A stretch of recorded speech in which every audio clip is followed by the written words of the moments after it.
وَلَقَدْ يَسَّرْنَا الْقُرْآنَ لِلذِّكْرِ فَهَلْ مِن مُّدَّكِرٍ۔ آج انشاءاللہ تعالی ہم سورۃ الانعام کی آیت نمبر 73 اور 74 پڑھتے ہیں اور اس کو سمجھنے کی کوشش کرتے ہیں۔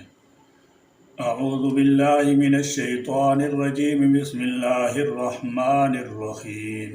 وَهُوَ الَّذِي خَلَقَ السَّمَاوَاتِ وَالْأَرْضَ بِالْحَقِّ وَيَوْمَ يَقُولُ كُن فَيَكُونُ قَوْلُهُ الْحَقُّ وَلَهُ الْمُلْكُ يَوْمَ يُنفَخُ فِي الصُّورِ عَالِمُ الْغَيْبِ وَالشَّهَادَةِ وَهُوَ الْحَكِيمُ الْخَبِيرُ۔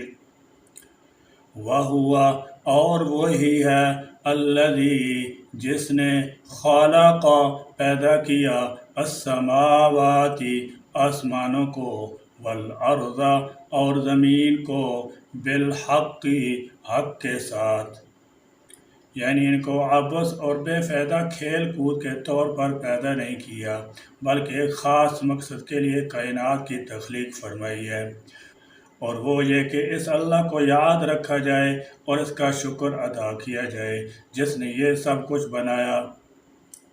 وَيَوْمَ اور جس نے، یقول وہ کہے گا، کن ہو جا، فیکون تو حشر برپا ہو جائے گا۔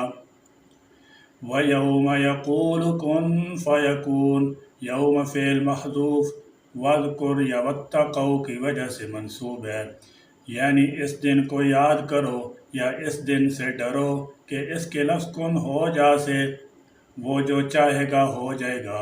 یہ اشارہ ہے اس بات کی طرف کہ حساب کتاب کے کٹھن مراحل بھی بڑی سرعت کے ساتھ طے ہو جائیں گے، لیکن کن کے لیے، ایمانداروں کے لیے، دوسروں کو تو یہ دن 1000 سال یا 50,000 سال کی طرح بھاری لگے گا۔ قولہ اس کی بات ہی، الحق سچی ہے، وَلَهُ اور اسی کی، الملک بادشاہی ہوگی، یوم جس دن، ینفخ پھونکا جائے گا، فی الصور صور میں۔ صور ان سے مراد وہ نرسنگا یا بغل ہے جس کے متعلق حدیث میں آتا ہے کہ اسرافیل علیہ السلام اسے منہ میں لیے ہوئے اور اپنی پیشانی جھکائے حکم الہی کے منتظر کھڑے ہیں کہ جب انہیں کہا جائے تو اس میں پھونک مار دیں۔ ترمذی میں صور ایک قرن نرسنگا ہے جس میں پھونکا جائے گا۔ بعض علماء کے نزدیک 3 نفخے ہوں گے۔ نفخۃ الساق جس سے تمام لوگ بے ہوش ہو جائیں گے، نفخۃ الفناء جس سے تمام لوگ فنا ہو جائیں گے، نفخۃ الانشاء جس سے تمام انسان دوبارہ زندہ ہو جائیں گے۔ بعض علماء آخری 2 نفخوں ہی کی قائل ہیں، یعنی جس دن اللہ تعالیٰ جل شانہ اس جان کو درم برم کرنا چاہے گا تو فرشتہ اسرافیل صور میں پھونک مارے گا، اس سے زمین پر آباد تمام مخلوق مر جائے گی، پھر کچھ مدت کے بعد دوبارہ صور میں پھونکا جائے گا۔ عالم جاننے والا ہے، الغیبی غیب کا، والشہادتی اور حاضر کا، وہوا اور وہی ہے، الحکیم خوب حکمت والا، الخبیر خوب خبر رکھنے والا ہے۔ تخلیق کائنات کا مقصد، یعنی اس لیے زمین و آسمان کو پیدا کیا گیا کہ اس سے تعمیری نتائج پیدا ہوں، محض کھیل اور شغل کے طور پر پیدا نہیں کیا۔ جیسے بچے مٹی سے کھیلتے ہوئے اس سے مختلف شکلیں بناتے ہیں، پھر انہیں خود ہی ڈھا کر مٹی میں ملا دیتے ہیں، بلکہ زمین و آسمان کو ایک خاص مقصد کے تحت پیدا کیا ہے۔ ایک خاص مقصد کا اگرچہ قرآن میں صریح الفاظ میں ذکر نہیں آیا، تاہم بعض دوسری آیات سے معلوم ہوتا ہے کہ یہ سب چیزیں انسان کی خدمت پر معمور ہیں، اور انسان ہی ساری کائنات میں اشرف المخلوقات ہے۔ انسان کو ہی قوت، تمیز و ارادہ اختیار دیا گیا ہے تاکہ اسے آزمایا جا سکے، اس کا امتحان لیا جا سکے کہ آیا وہ اس اختیاری امور میں بھی اللہ تعالیٰ جل شانہ کا فرما بردار بن کر رہتا ہے یا نہیں۔ گویا انسان کی تخلیق کا مقصد صرف اللہ تعالیٰ جل شانہ کی عبادت ہے، پھر اس جہان کے بعد اسے فنا کر کے ایک دوسرا جہان پیدا کیا جائے گا، اور جو کچھ اچھے یا برے اعمال انسان نے اس دنیا میں سر انجام دیے ہوں گے، اس دوسرے جہان میں ان کی جزا و سزا ملے گی، اور یہ دنیا اور آخرت سارے کا سارا ایک مربوط نظام ہے۔ آخر میں اللہ تعالی جل شانہ کی دو مزید صفات کا ذکر ہے۔ وَهُوَ الْحَكِيمُ الْخَبِيرُ، وہ حکیم ہے کہ اس نے ہر چیز کمال حکمت کے ساتھ بنائی ہے، کوئی چیز بے سود پیدا نہیں کی، بلکہ ہر چیز کی خلقت میں اس کی حکمت بالغہ کار فرما ہے۔ اللہ تعالی جل شانہ خبیر ہے کہ کوئی چیز اس کے علم سے باہر نہیں، وہ کسی چیز سے غافل نہیں، وہ خالق اور مالک ہے، رب العالمین ہے۔ یہ تمام صفات اس کی الوہیت پر دلالت کرتی ہیں۔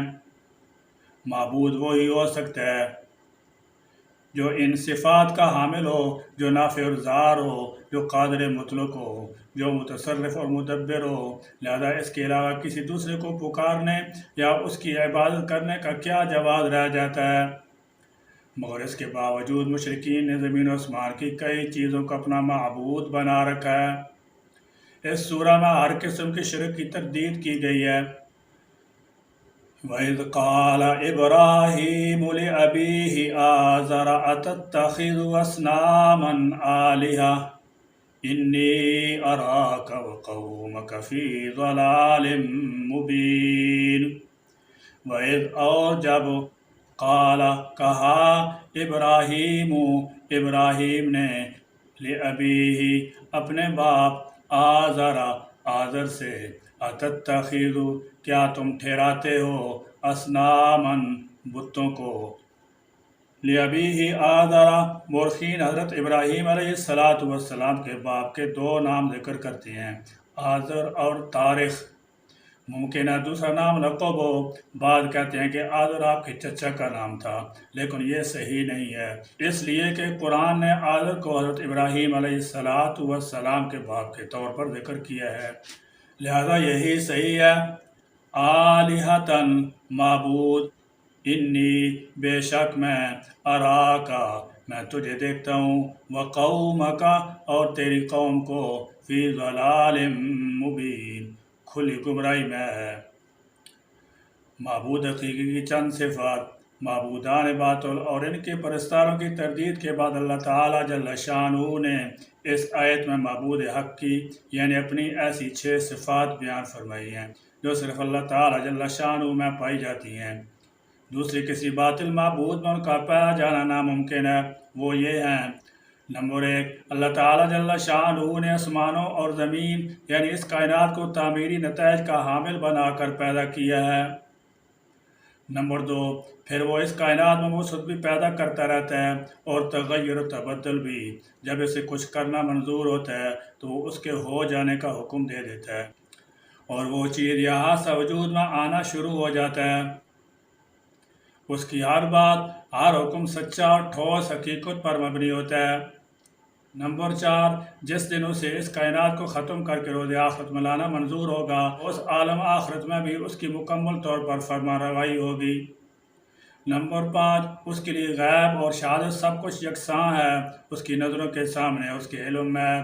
شہادت سے مراد وہ اشیاء ہیں جو کسی انسان کے سامنے موجود ہیں یا ان تک انسان کی دسترس ہو چکی ہے، یا ایسے طبی قوانین جو انسان کے علم میں آ چکے ہیں، اور غیب سے مراد ایسی اشیاء ہیں جو انسان کے علم میں نہیں آئیں، خواہ وہ ماضی سے تعلق رکھتی ہوں یا مستقبل سے، یا ایسے تمام قوانین جن تک تاحال انسان کی رسائی نہیں ہو سکی۔ ایسی سب باتیں اللہ تعالی جل شانہ کے علم میں ہیں۔ نمبر 6، اس کے ہر کام میں اور ہر حکم میں کوئی نہ کوئی حکمت ضرور موجود ہوتی ہے، خواہ انسان کو اس کا علم ہو یا نہ ہو، اس لیے کہ وہ ہر چیز کی قلیل سے قلیل مقدار تک سے بھی پوری طرح باخبر ہے۔